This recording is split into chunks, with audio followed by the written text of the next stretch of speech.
Olá! Hoje a gente vai mergulhar numa transformação super interessante que está rolando na cooperação internacional ibero-americana.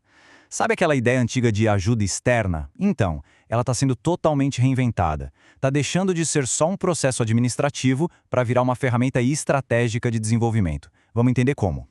E essa frase aqui, olha, ela resume tudo perfeitamente. Não estamos mais falando de departamentos que só gerenciam projetos um aqui e outro ali. A grande sacada agora é construir arquiteturas de verdade. Pensa assim, sistemas bem planejados, com fundações fortes, projetados para sustentar o desenvolvimento do país inteiro. É uma virada de chave fundamental na mentalidade. E o coração dessa nova arquitetura é o chamado Sistema Nacional de Cooperação, o SNC. Ele é tipo o cérebro da operação. É um instrumento de política pública que garante que toda a colaboração internacional esteja alinhada com o que o país realmente precisa, sabe? Para ter mais coerência, eficácia e, claro, mais transparência no caminho para o desenvolvimento sustentável. Para a gente entender essa transformação na prática, nossa análise vai ter 4 pontos principais. Primeiro, a gente vai ver o panorama geral dessas arquiteturas. Depois, vamos mergulhar nos diferentes modelos de governança. Na sequência, vamos explorar as inovações que estão surgindo e, por fim, a gente faz um balanço geral, forças, desafios e o que esperar do futuro. Então vamos lá, começando pela primeira parte, as arquiteturas da cooperação. Como é que os países da região estão, de fato, colocando de pé e formalizando esses novos sistemas?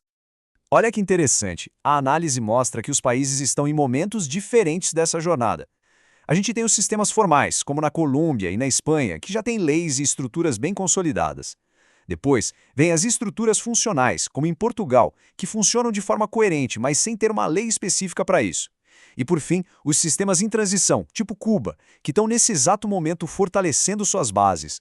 O mais importante aqui é a tendência. Mesmo em ritmos diferentes, todo mundo está caminhando na mesma direção.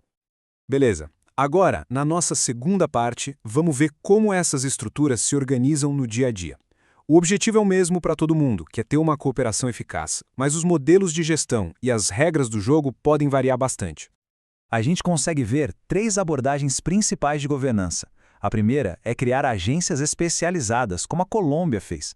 A vantagem aqui é ter uma gestão bem técnica e que não muda tanto com a troca de governo.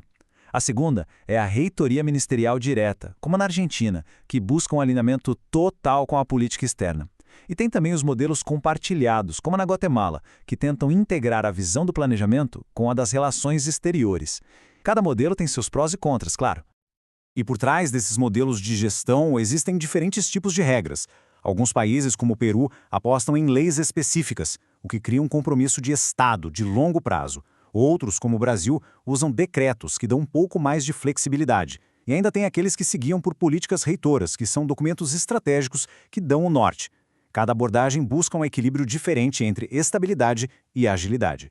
Agora vamos para a terceira parte e ver como a inovação está mudando esse cenário, tanto na hora de incluir novos atores na conversa, quanto no uso de novas tecnologias. Uma das inovações mais importantes é essa abertura para a sociedade. Isso acontece de 2 formas principais. Existe a participação institucionalizada, como na Espanha, com conselhos formais que juntam governo, ONGs e setor privado. E tem a participação funcional, mas como na Argentina, que é uma colaboração mais flexível focada em projetos específicos. O grande desafio nos 2 casos é transformar o diálogo em ação e em corresponsabilidade de verdade. E aqui a gente vê a outra grande revolução, a tecnologia. Hoje, as plataformas digitais são de fato o coração tecnológico da gestão. Elas deixaram de ser só um lugar para registrar projetos e viraram ferramentas inteligentes para planejar, para avaliar o impacto e, o mais importante, para aprender com os resultados e melhorar sempre. E não é só teoria não, olha só os exemplos práticos. A Guatemala tem o Sil Coopera para centralizar as informações. A Espanha, com info@od, foca no planejamento orientado a resultados. O México, com o RENCID, monitora a cooperação que ele mesmo oferece. E o Brasil, com o OCIDAN, dá visibilidade à sua cooperação Sul-Sul. A gente vê a tecnologia impulsionando a transparência e a eficácia na veia. Chegamos na nossa última sessão. É hora de fazer um balanço geral, juntando as forças, os desafios e olhando para o caminho que a cooperação na região tem pela frente. Olhando para esse panorama todo, as forças ficam bem claras. A região avançou muito na criação de marcos legais sólidos, que dão continuidade. estabeleceu espaços formais de diálogo com vários setores e implementou ferramentas digitais que melhoram, e muito, a transparência e a gestão por resultados. É um progresso realmente notável. Mas, claro, ainda existem desafios importantes. Talvez o principal seja tirar o que está no papel e transformar em práticas eficazes no dia a dia. É preciso garantir que essas estruturas não se percam com as trocas de governo, aprofundar a participação de todo mundo para que vire uma responsabilidade compartilhada. E algo que é crucial, incentivar a troca de experiências entre os países para que todos possam evoluir juntos. Então, a grande conclusão dessa análise é a seguinte: apesar das diferenças de cada país, existe uma clara convergência na região. Todo mundo está remando na mesma direção, a de uma cooperação mais estruturada, mais colaborativa e mais transparente. É uma tendência muito forte e, sem dúvida, muito positiva para o futuro da Iberoamérica. E a gente termina com uma questão para refletir. Com esses sistemas de cooperação mais fortes e mais coordenados, como é que essa nova arquitetura pode não só impulsionar o desenvolvimento interno, mas também consolidar a Iberoamérica como uma voz unida, solidária e influente no cenário global? Fica aí a reflexão para o futuro.